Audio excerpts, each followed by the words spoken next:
So I asked my students, okay, what happened during Reconstruction right after the Civil War? What went on there? And what happened to me was an aha reaction, or I might better call it an oh-no reaction, because 16 out of my 17 students said to me, that's the time when, right after the Civil War, Reconstruction, blacks took over the government of the southern states. But they were too soon out of slavery, and so they screwed up, and white folks had to take control again. Birth of a Nation, the 1903 movie, as I recall. Birth of a Nation, Gone with the Wind, all rolled into one.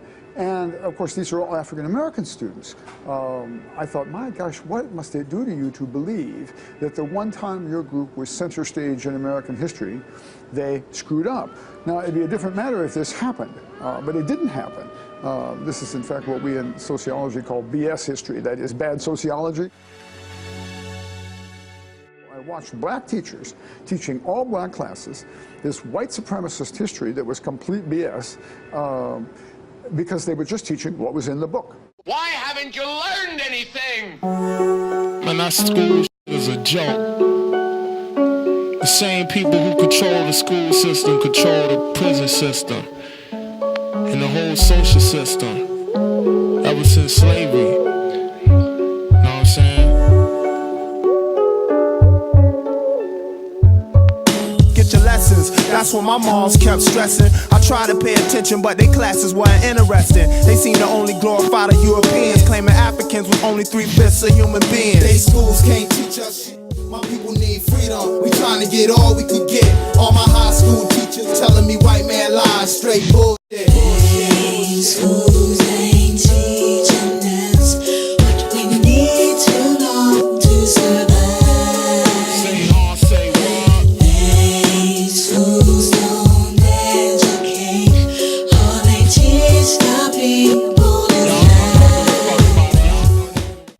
Evidence shows that there were Africans American not only before Columbus, but before Christ.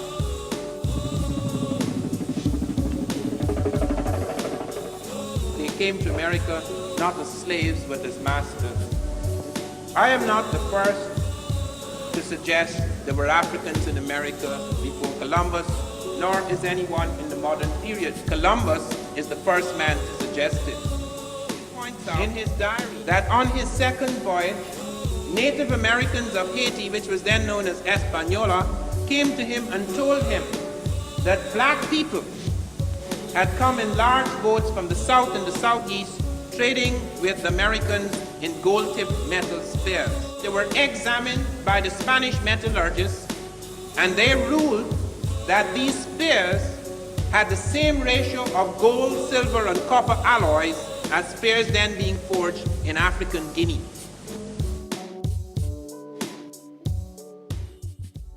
We've been told that the first people who occupied America, the Native Americans, came here across the Bering Strait. But what if someone told you that when the Native Americans came across the Bering Strait, there were people already living here? The first Americans, the Washita de Dugdamounja. The Washita are the dark-skinned original inhabitants of North and South America. They have been referred to as the pre-Columbian civilizations, the prehistoric mound builders, the diggers, and the ancient ones.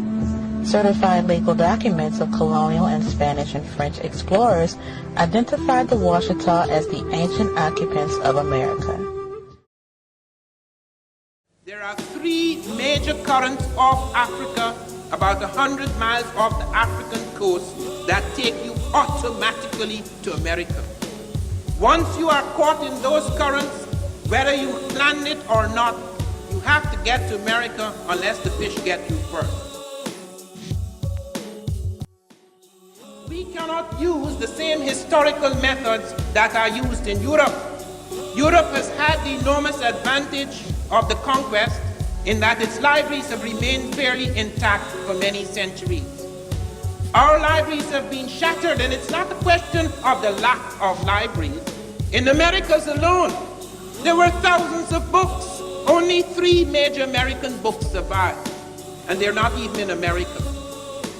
They're in Germany, they're in Spain. 3 books survive. You have Cardinal Ximenes destroying about 84,000 manuscripts in Arabic at a time when many Africans and Arabs and even others wrote in Arabic as the language of science of the time. Timbuktu was razed to the ground twice. Destruction of libraries in Egypt, the sack of Alexandria, which destroys, as I pointed out this morning, perhaps 500,000 documents. The destruction of the Moorish documents in which blacks were involved. Not just the absence of documents, but the destruction of documents. Fortunately, history does not leave its mark only on written documents. History leaves its mark on everything. If you do not find the books, there are scripts. If you do not find, there are skeletons, there are sculptures, there are plants. There are many things that have left their mark, and that is the reason why we reconstruct history by going to all of those strands, into all of those avenues. It is not an ahistorical method, it is the only valid, genuine historical method to reconstruct the fragmented history of Africa and America.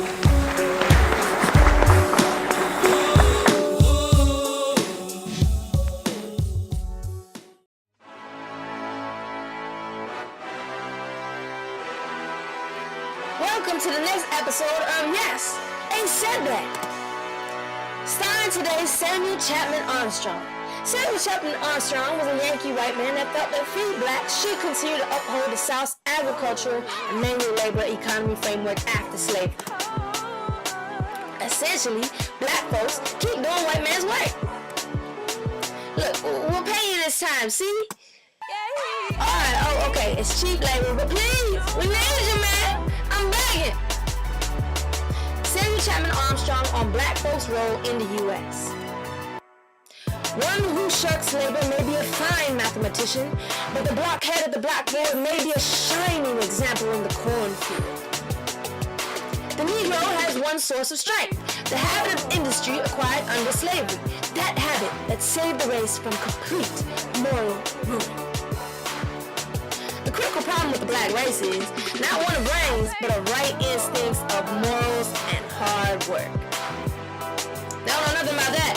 Booker T. Washington was his prized pupil and a racist white man's dream come true, a black spokesman. My friends, the white man is 3,000 years ahead of us, and this fact we might as well face now. Either in Europe or America, he has gone through each stage of development. And so, it is a mistake for blacks to enter actively into political agitation and activity. No race can prosper till it learns that there is much dignity in tilling the field as in writing. The teacher and disciple advocated the industrial education of black people in America to keep them in the manual labor sector, not entering white man's realms, aka, you better work. Called the Hampton Idea, it has been supported actively as the solution to the Negro problem by Ulysses S. Grant, Rutherford Hayes, James Garfield, Theodore Roosevelt, William Taft, Woodrow Wilson, Andrew Carnegie, John D. Rockefeller Jr., Julius Rosenwald, George Eastman, Charles W. Eliot, and Clark Howell, just to name a few. Thank you so much for participating today in our episode of Yes, They Said That.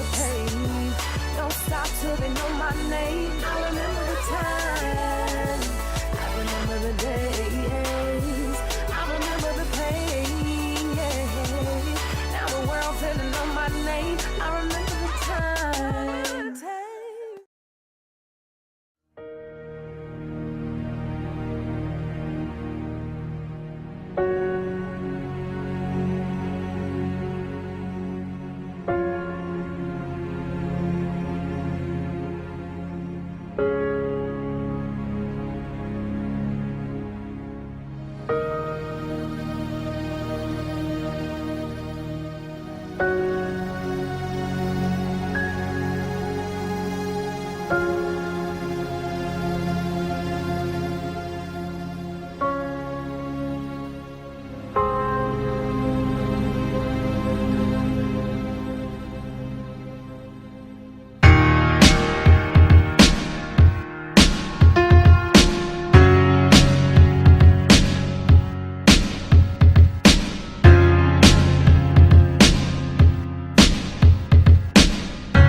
question everything we've been told about how we work and how the world works. The science shows us that we are all connected. Very deep connections at a very deep level. This is the most profound discovery in all of physics.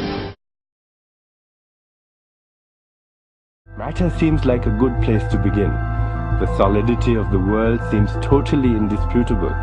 As a fixed thing that you can see and touch, your body is also reassuringly solid. But beginning with Einstein, modern physics has assured us that this solidity is a mirage. All of physical matter, everything we have around us, is the result of a frequency. And what that also means is that if you amplify the frequency, the structure of the matter will change.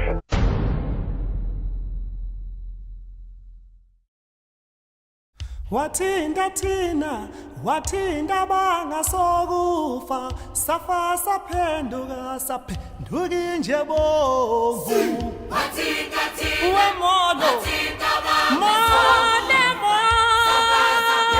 modo modo bo wathinda thina wemodo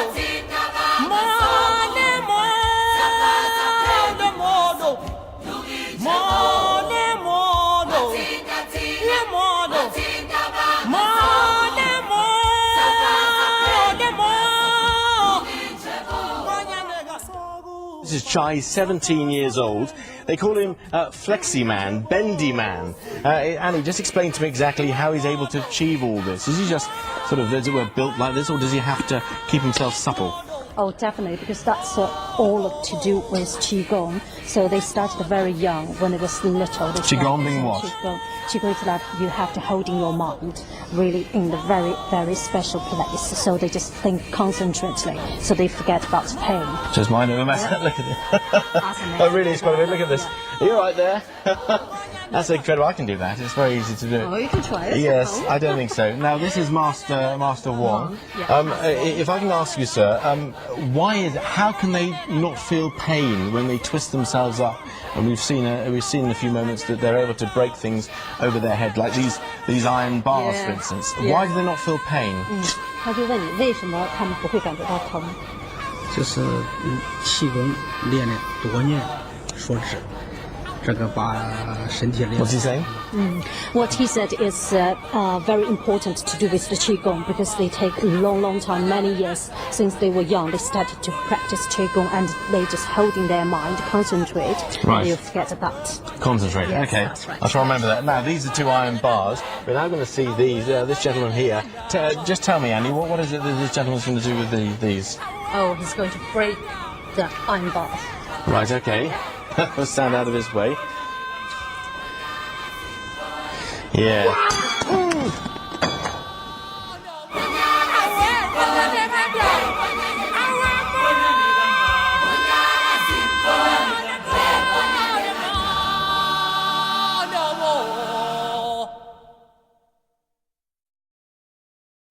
So I tried for about a year and a half to get a historian, or more than one historian, to write a new book. They were too busy doing their little monographs and stuff, so eventually I got a grant. I put together a team of students and faculty at Tougaloo and also at Millsaps College, which is the nearby white school, and we wrote a new history of Mississippi.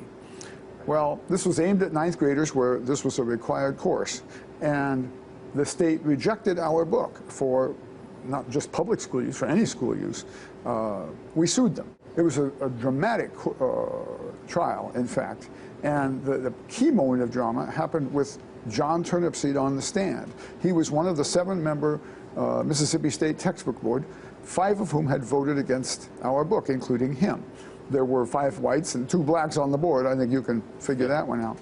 He was asked by the Assistant Attorney General for the state of Mississippi, why did you vote against this book?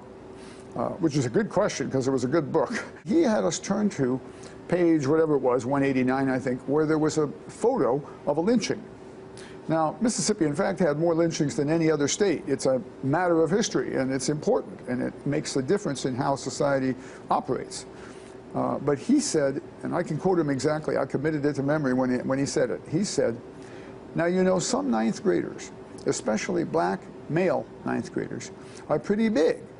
And we worried, or at least I worried, that teachers, especially white lady teachers, might have trouble controlling their classes with material like this in the book.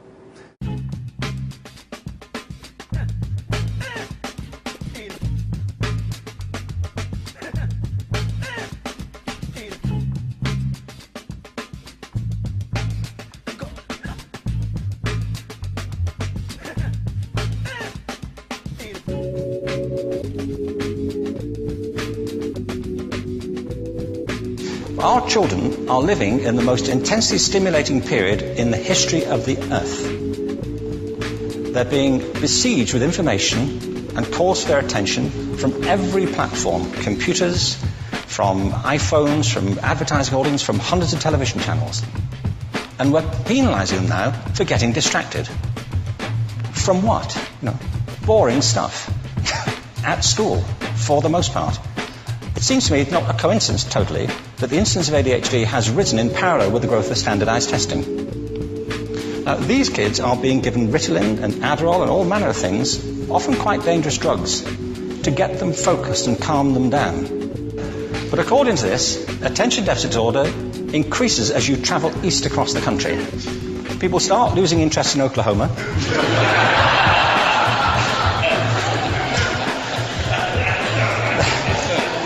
They can hardly think straight in Arkansas. And by the time they get to Washington, they've lost it completely. And there are separate reasons for that, I believe. It's a fictitious epidemic. If you think of it, the arts, and I don't say this exclusively of the arts, I think it's also true of science and of maths, but I say about the arts particularly because they are the victims of this mentality currently, particularly. The arts especially address the idea of aesthetic experience.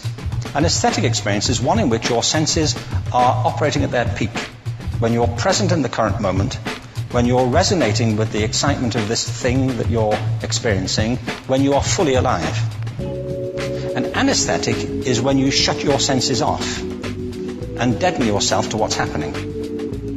And a lot of these drugs are that. We're getting our children through education by anesthetizing them. And I think we should be doing the exact opposite. We shouldn't be putting them asleep. We should be waking them up to what they have inside of themselves. I believe we have a system of education that is modeled on the interests of industrialism and in the image of it. I'll give you a couple of examples. Schools are still pretty much organized on factory lines, ringing bells, separate facilities, specialized into separate subjects. We still educate children by batches. We put them through the system by age group. Why do we do that? Why is there this assumption that the most important thing kids have in common is how old they are? It's like the most important thing about them is their date of manufacture. You know what I mean? Well, I know kids who are much better than other kids at the same age in different disciplines, or at different times of the day, or better in smaller groups than in large groups, or sometimes they want to be on their own.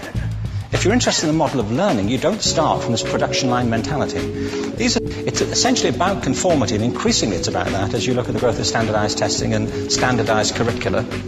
And it's about standardization. I believe we've got to go in the exact opposite direction. That's what I mean about changing the paradigm. There was a great study done recently of divergent thinking. Published a couple of years ago. Divergent thinking isn't the same thing as creativity. I define creativity as the process of having original ideas that have value. Divergent thinking isn't a synonym, but it's an essential capacity for creativity. It's the ability to see lots of possible answers to a question, lots of possible ways of interpreting a question, to think what Edward de Bono would probably call laterally, to think not just in linear or convergent ways, to see multiple answers, not one. So, there are tests for this. One kind of cod example would be people might be asked to say, how many uses can you think of for a paperclip? One of those routine questions. Most people might come up with 10 or 15. People who are good at this might come up with 200. And they do that by saying, well, could the paperclip be 200 foot tall and be made out of foam rubber? Does it have to be a paperclip as we know it, Jim? Now, they tested this, and they gave them to 1,500 people. This is in a book called Breakpoint and Beyond. And on the protocol of the test, if you scored above a certain level, you'd be considered to be a genius at divergent thinking. Okay? So my question to you is, what percentage of the people tested, of the 1,500, scored at genius level for divergent thinking? Now, you need to know one more thing about them. These were kindergarten children. So what do you think? What percentage at genius level? 80. 80, okay. 98%. Now, the thing about this was it was a longitudinal study. So they retested the same children 5 years later, ages of 8 to 10. What do you think? 15? They retested them again 5 years later, ages 13 to 15. You can see a trend here, can't you? Now, this tells an interesting story, because you could have imagined it going the other way, couldn't you? You start off not being very good, but you get better as you get older. But this shows two things. One is we all have this capacity, and two, it mostly deteriorates. Now, a lot of things have happened to these kids as they've grown up. A lot. But one of the most important things that happened to them, I'm convinced, is that by now they've become educated. You know, they've spent 10 years at school being told there's one answer, it's at the back. And don't look. And don't copy, because that's cheating. I mean, outside schools, that's called collaboration, you know, but inside schools. Now, this isn't because teachers want it this way, it's just because it happens that way. It's because it's in the gene pool of education. We have to think differently about human capacity. We have to get over this old conception of academic, non-academic, abstract, theoretical, vocational, and see it for what it is, a myth. Secondly, we have to recognize that most great learning happens in groups, that collaboration is the stuff of growth.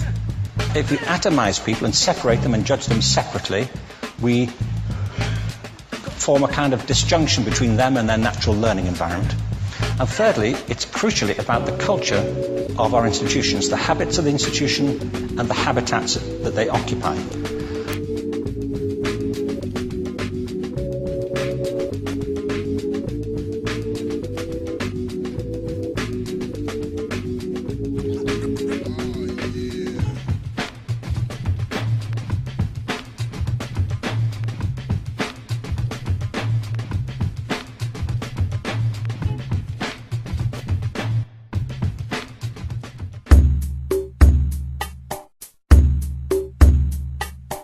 It was universally understood in Kemet, ancient Egypt, that the purpose of life for man is to reunite with God.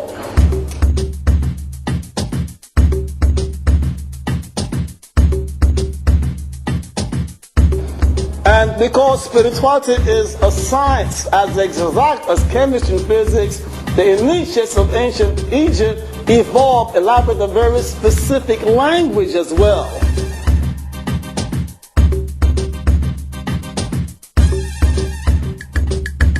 Your essential nature, your essential identity.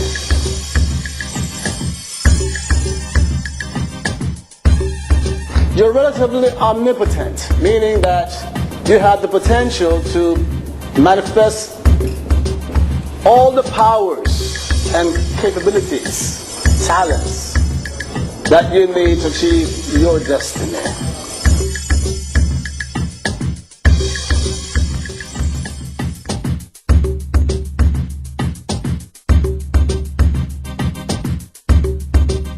Ra is what you call the life force. I'm going to study that as much, right? When you're studying Qigong, you're studying Ra, the life force, the best teachings of Ra